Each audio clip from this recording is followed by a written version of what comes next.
یہ بوڑھا شخص کہتا ہے کہ سونے کی 30 سینے شمار کرے لوگوں کو دکھانے کے لیے کہ بہو کیسی ہوتی ہے. یاقوت اور زمرد ڈالیں، چینی کپڑے پر عمل درآمد کیا جائے اور خوبصورت نمونے کے ساتھ بنائی جائیں. وہ عورت کو حکم دیتا ہے. عورت اپنی کنیز کو کہتی ہے جیسا کہ اس نے کہا تیار کرو، اور انہوں نے 10 غلاموں کا انتخاب کیا. بوڑھا شخص کہتا ہے ہم کس سے مانگیں گے؟ دوسرا شخص جواب دیتا ہے ہم لاپتہ ہونے کے لیے پرنس بک کی بیٹی کے لیے دعا گو ہیں.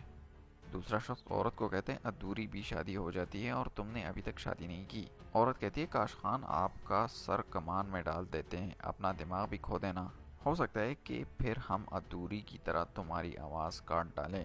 عورت یہ سب کچھ کہنے کے بعد وہاں سے چلی جاتی ہے. عکس اسی طرح درخت پر ہوتی ہے. کیا تم مجھے ڈھونڈ رہے ہو؟ عکس اپنے آپ سے کہتی ہے ان سپاہیوں کو دیکھ کر میں تم سب کو تلاش کروں گی.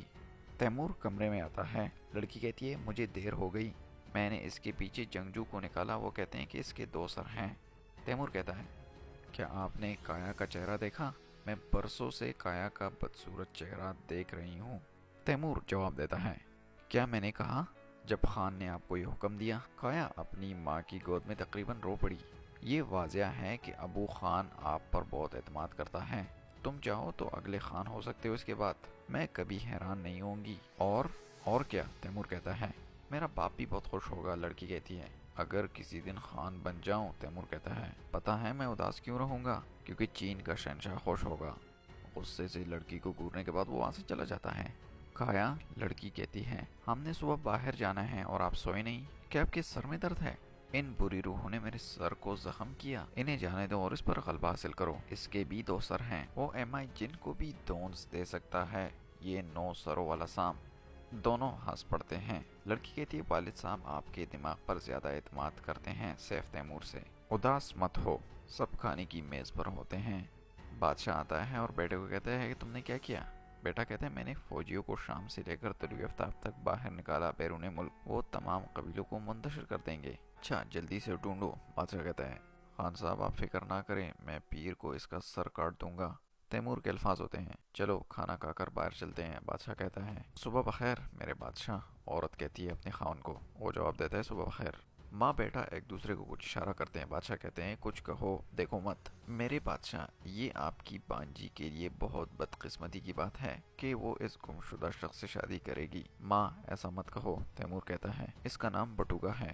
اگر وہ کہتی ہے تو کیا ہوا؟ دوسرا بھائی کہتا ہے کیا اس کے پاس غم کو سمجھنے کے لیے دماغ ہے؟ لیکن شہزادے میں میرے چچا کا ایک غرور ہے جو ٹوٹ جائے گا اگر ہم اسے ایک بے دماغ نوجوان دیں.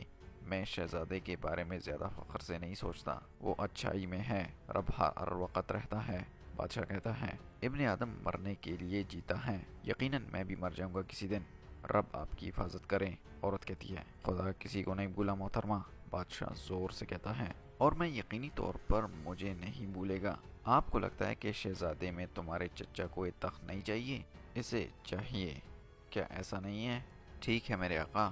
دانش عطا کہتا ہے میں نے سنا ہے کہ وہ اچھے تعلقات رکھتا ہے، اب اس سے کو رولٹ کے ساتھ، میرے والد کے ساتھ بھی اس کے اچھے تعلقات ہیں، چین کو تحائف بھیجیں. یہ لڑکی کہتی ہے شہزادی جو تخت چاہتا ہے وہ ایسا کرتا ہے. بادشاہ کہتا ہے اور اگر وہ نہ لے تو بغاوت کریں گے. دانش عطا کہتا ہے کیا اسی کے لیے اس کی بیٹی کو بہو بنا لیتے ہو؟ شہزادہ کہتا ہے لڑکی بہو نہیں یہ رامال بنے گی. تیمور کہتا ہے اگر شہزادے میں میرا بھائی اپنے لیے تخت چاہتا ہے. بادشاہ کہتا ہے پھر اس کی بیٹی کو قسمت نہیں ملے گی، اور اگر میں اقرار کر لوں کہ میرے بعد آپ خان ہیں، میں آپ کو سجدہ کرتا ہوں اور برکت دیتا ہوں، تم اس کی بیٹی کو بھی گلے لگا لو، رب آپ کو لمبی عمر دے. وہ اپنے باپ کو کہتا ہے لیکن آپ کے بعد کیا آپ چاہتے ہیں کہ میں خان بنوں؟ قرلتائی ضرور انتخاب کریں گے لیکن بادشاہ کے الفاظ ہوتے ہیں ملک تلواروں سے چھین لیا اور علم کے ساتھ اس کی حفاظت کریں. اگر تمہارا بھائی تیمور ہو گیا تو اس کی تلوار کو اپنے دماغ سے جوڑ لو، پھر سلطنت کو شکست نہیں ہوگی. یقیناً کایا بہت اچھا خان ہوگا. ماں کہتی ہے لیکن اب آپ کا وقت ہے میرے آقا، رب آپ کو لمبی عمر عطا کرے. ایسا مت کہیں کہ آپ مرنے والے ہیں. کچھ مت کہو خاتون، میں ابھی مرا نہیں. بادشاہ کہتا ہے اور آپ کو تھوڑا سا ہنسنا دے بٹوگا، ہم آپ سے ایک لڑکی پوچھیں گے کہ آپ جانتے ہیں؟ آپ کو کیسے پتا چلے گا؟ اس کا باپ کہتا ہے وہ کہتی ہے تم میری روح قبض نہیں کر سکے لیکن تم نے میرا دماغ لے لیا، ٹھیک ہے. اس کے بعد بٹوگا وہاں سے چلا جاتا ہے. بٹوگا باہر آ جاتا ہے. सिपाही कैदियों को ले जा रहे होते हैं और कुछ सामान भी। एक सिपाही बटुका को कहता है, हमारे हाथों में तलवारें हैं, हमारे घोड़े हवा में दौड़ रहे हैं। नामुकम्मल तेजीन आका की बेटी को ले जाता है। उसके साथ मत करो, ये शख्स उसको जवाब देता है सिपाही को। मैं इसकी खातिर करता हूँ, सिपाही बोलता है। क्या ये सही नहीं है, सिपाही कहता है। अगर आका की बेटी ने खेमे में तलवार देखी, सिपाही कहता है, वो तुम्हें अपने कमरे में नहीं जाने देगी। मुझे ये दो ताकि लड़की से ना देख सके। शहजादी बाहर आकर सिपाही को कहती है कि आप इसके साथ क्या मजाक कर रहे हैं। नहीं मिस गोरनीर, अफसोस है मुझे। अपनी तलवारों को लकड़ी की तलवार से महदूद ना करें, सिपाही कहता है। मुझे अफसोस है, लड़की कहती है। क्या आपको क्विकटीन से प्यार हो गया? हम सही थे मतलब, सिपाही कहता है। ओलुकागन के बेटे पर तरस खाने वाली तुम कौन हो? लड़की कहती है सिपाही को। आप पर रहम करना, अगर आप बाद में थोड़ा सा घबरा जाते हैं, मैं तुम्हें अपनी कंक्रीट के कालीन पर बिठा दूंगी। मैं मुगलों की तरह घोड़ों को तेरे ऊपर से गुजार दूंगी। बेहतर है आप यहाँ से चले जाएं। लड़की सिपाही को गुस्से से कहती है, मुझे और गुस्सा मत दिलाओ। रात को हमारे आने से पहले मेहमानों का खेमा तैयार कर लो और आग जलाओ। जल्दी जाओ यहाँ से। सिपाही झुक कर अदब से बात चला जाता है और दूसरे सिपाही को कहता है, तुम भी जल्दी करो, जल्दी चलो। दूसरी शहजादी कहती है कि आपने बटुका मिस्टर एलिटी की हिफाजत की। आपका दिल कहाँ है मिस्टर एलिटी? लड़की जवाब देती है। क्या आपको पता है ये कहाँ है? आपको ये भी नहीं मालूम कि आप कहाँ हैं? लड़की जवाब देती है। तुम जैसे सिपाहियों को हुक्म देती हो। क्या हुआ, क्या आपकी ओरिजिन के लिए पुरजोश हैं? हाँ, मैंने कहा अपना मुंह इस्तेमाल करूं, दूसरी लड़की कहती है। खान ने सिर्फ इतना कहा कि कागन काया मेरे बाद खान होगा। दिन आएंगे और किरदार बदलेंगे, ये लड़की कहती है। ज्यादा पुरजोश भी ना हो तुम। क्यों खुश होते हो एक क्यों यकीनत? पीछे से मलिका आकर कहती है दोनों को। हमारे पास एक नया अजदाद होगा, ये लड़की जवाब देती है। मैं बहुत खुश हूँ। जिनका कहना है कि ज्यादा पुरजोश ना हो, तहाइफ लेकर सड़क पर निकलेंगे। हम कब बाहर जाएंगे? दरख्त से उतरने के बाद अक्कस घोड़े पर सवार होकर वहाँ से चली जाती है। बादशाह भी महल से बाहर आ जाता है। बटुका को सवार करो और चलो चलते हैं। तैमूर कहते हैं, मैं इसे हल कर दूंगा। भाई चलो चले, तैमूर बटुका को कहता है। औरत खान को कहती है, औरत ने स्याह बादलों के साथ बग्गी का ख्वाब देखा। इसको नजराना पेश करें। आप आए, तालियां बजाएं और निशानी मांगे, और हमें इसकी मंजूरी मिल गई।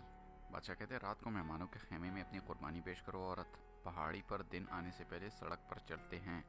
चलो चलें, और वहाँ से चलने लगते हैं। ये शख्स चिल्लाकर कहता है, अगर तेरे रास्ते में बहता हुआ पानी नजर आए, इसे रास्ता देने के लिए चाहे पहाड़ ही नजर आए, पानी की तरह जाना और पानी की तरह वापस आना।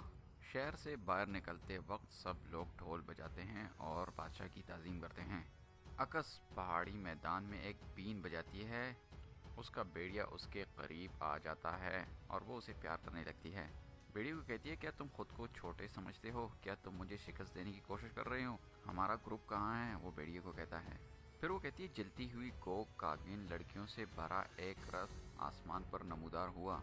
हमें इन्हें बचाना है। रेशम और सोने के खाने हैं, वो चीख कर कहती है। किसी को देने के लिए काफी है। कोई पीछे से चीख रहा होता है, अक्कस। वो फिर बेड़िया को कहती है, देखो मैं तुमसे वादा करता हूँ, वो चीन से दौड़ते हुए आएंगे। दूसरी लड़की दौड़ कर आती है, कहती है, क्या वाकई सोने के सीने हैं? अकस कहती है, सच पूछो तो मुझे नहीं मालूम कि इसमें क्या है, लेकिन इन तमाम खानों के अंदर जो कुछ भी है पेकर्स को देने के लिए काफी है। हम जल्दी इंतजार कर रहे हैं। क्या ये ठीक नहीं है मेरे प्यारे यमान? लड़की कहती है लड़के को। लड़का कहता है, जी मेरी प्यारी शर्मा, चलो शादी कर लेते हैं। हमें महरूम करने की क्या जरूरत है? लड़का कहता है, बाद में तुम दोनों एक दूसरे से मोहब्बत करना, चलो अब। अकस कहती है। वो वहाँ से चले जाते हैं। काफिला रास्ते में जा रहा होता है बादशाह का। अकस चुप कर काफिले को देखती है और वो कहती है, कोकटे की नीली आसमान और जरखे जमीन के मालिक, मुझे ताकत दो। वो बीन बजाती है। जैसे ही वो बीन बजाती है, वो घोड़ों को दौड़ा देते हैं और सिपाहियों को जाल में गिरा देते हैं। ये तीनों तीरों से सिपाहियों को मार देते हैं। तमाम सिपाहियों को कत्ल करने के बाद एक सिपाही रह जाता है। वो कहता है, तुम लोग कौन हो? ये क्या है? क्या आप लोगों को हमारे खान बब्बू खान कोकीन खान नजर नहीं आए? तुमने कितनी ढिठाई से हमला किया?